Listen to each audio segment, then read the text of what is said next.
ఇప్పుడే జీ5 app download చేయండి. చూడండి మీ ఫేవరెట్ టీవీ షోస్ ఎప్పుడైనా ఎక్కడైనా. మీరు చేసే పనులే మిమ్మల్ని ఏ స్థాయిలో ఉంచాలో నిర్ణయిస్తాయి. చిన్నపిల్లలు తాగే పాలల్లో మత్తుమందు కలపాలన్న ఆలోచన వచ్చిందంటే హే, నేను కలిపానా? నేను చెప్పానా? నీకు తోచినట్టు నిందలు వేకు.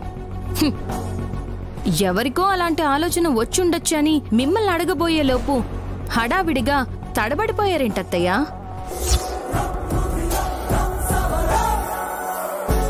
నీ తెలివితేటలు నా దగ్గర చూపించకు నైని. మీ అసూయ ద్వేషాలు మాత్రం కేవలం నా దగ్గరే, నా మీదే చూపించమంటున్నాను. అంతే తప్ప ఇంకెవరి మీద మీ దృష్టి మళ్ళినా, చిన్న పిల్లలకు ఏదైనా జరిగినా వదిలిపెట్టే ప్రసక్తే లేదు. ఇక్కడి దాకా వచ్చి ముసుగులో గుద్దులాటెందుకు నైని? నిజమే, పాలల్లో మత్తుమందు కలిపాను. ఆ పాలు నేను తాగకూడదనుకుంటే తొందరపడి నా కొడుకు వల్లభ తాగేశాడు. బ్రతికే ఉన్నారు బావగారు, కానీ మీరలాంటి పనులు చేయడానికి ఎందుకు బతికున్నారో చెప్తారా? అదేం ప్రాణం తీసే మందు కాదు కదా. నువ్వంత సీరియస్ అవ్వాల్సిన అవసరం లేదు. మీరంత తేలిగ్గా తీసుకోరాదు. నువ్వు నా పనుల్లో జోక్యం చేసుకోకు నైని, అర్థమైందా?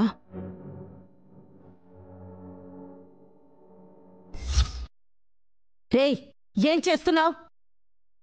గట్టిగా లాగితే వెనక్కి పడ్డం సంగతి తర్వాత, తిరిగి చీర సర్దుకోవడానికే హైరాణ పడతారు.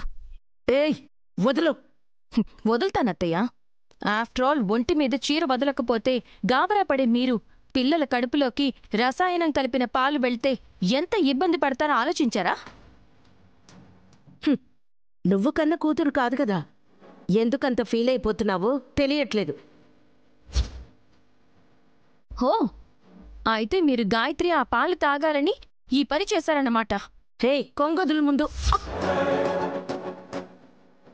ఏయ్ నైని, అబ్బా నైని, అబ్బా నైని.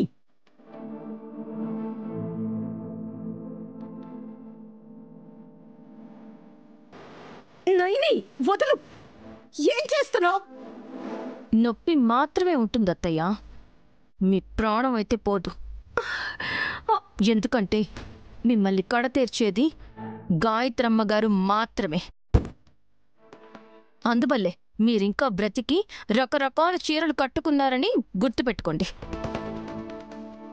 ఆ పేరున్న పసిపాపను కూడా శత్రువుగా చూస్తే మాత్రం నా నిర్ణయం మార్చుకునే అవకాశం కూడా ఉంది. ఏమనుకుంటున్నారో? అమ్మగారు వచ్చేదాకా ఆ అత్తగారిని బ్రతకనివ్వను, గుర్తుపెట్టుకోండి.